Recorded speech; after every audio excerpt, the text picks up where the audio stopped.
Good morning, everyone. It's Saturday, March 15th, 2025. My name is Sam Shalhoub, and it's time for your Daily Dispatch. Before we get started, I want to make a couple of announcements. The first, on TikTok, we now have subscriptions available. There's 2 different levels that you can choose from. You get to be part of our inner circle. We're going to be doing some really fun things for subscribers only, and it's a great way to support this channel. Secondly, we will be having a live this morning on Saturday at 9 a.m., and we will be joined by Dr. Peter Glidden. So I hope you can make it for that. So now, let's get to the news.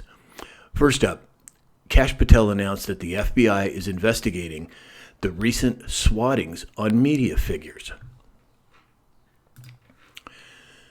Benny Johnson over on X posted a stat about crude oil prices. Since January 20th of this year to today, crude oil prices have gone down over 14%. And I'm sure we'll be seeing that at the gas pump soon. Unless, of course, you're in California where they tax us incredibly. But gas is now under $3 a gallon in 31 states. Under Biden, gas surpassed $4 a gallon in all 50 states and $5 a gallon in many states, which I'm sure we are all aware of. Yesterday, the NATO chief, Mark Rutte, confirmed that Ukraine will not join NATO. Good idea not to poke the bear. According to the Koviesi letter on X, the S&P 500 closed in correction territory, and the NASDAQ 100 is 7% away from its first bear market since 2022. Over the last 16 trading days, the S&P 500 has erased an average of $340 billion per day of trading. The switch is here. According to the Gateway Pundit, the Postmaster General agreed to cooperate with DOJ and reduce their staff by 10,000.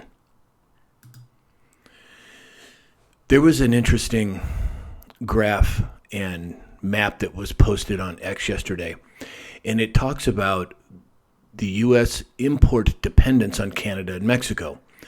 Overall, U.S. has a 28% that is dependent on Canada and Mexico's goods and services. Some of the most dependent are Montana, Vermont, Texas, and Wyoming. Some of the least, which I thought was surprising, are California, Nevada, and Minnesota. Well, there's a lot to be said there, but are the tariffs going to affect this? Well, in a very positive way for Americans. Yesterday, President Trump decided to visit the Department of Justice with Pam Bondi. And it's interesting that he proclaimed that the people who destroyed our country and rigged the election should go to jail. All this on the same day. Yesterday, Vice President Vance made a statement, and he said, quote, "You hear people saying how dare Donald Trump impose tariffs on foreign countries and that have been taking advantage of us for years. And the answer is that unless you're willing to use American power to fight back against what those countries have been doing for a generation, you're never going to rebuild American manufacturing." And I have to agree with him. I'm liking Vance more and more each day. Yesterday, President Trump made an interesting statement. He suggested that everything signed by the auto pen could be invalid. You don't use an auto pen, number one, it's disrespectful to the office, and number two, maybe it's not even valid. He further went on to say that because who's getting him to sign? He had no idea what the hell he was doing. More exposure and 2020 coming?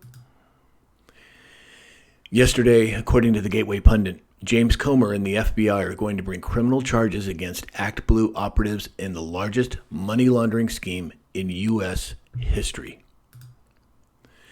And then finally today, the Senate voted, and they've reached 60 votes on a motion to close the debate on the Continuing Appropriations Act, meaning that the government shutdown was averted. So that's all we have for today. As I said, if you'd like to support this channel, you can subscribe now on TikTok, and there you can go to samshalhoub.com, or you can go to mypillow.com/Sam. And in the meantime, I hope that you have a great weekend, and we'll talk again soon.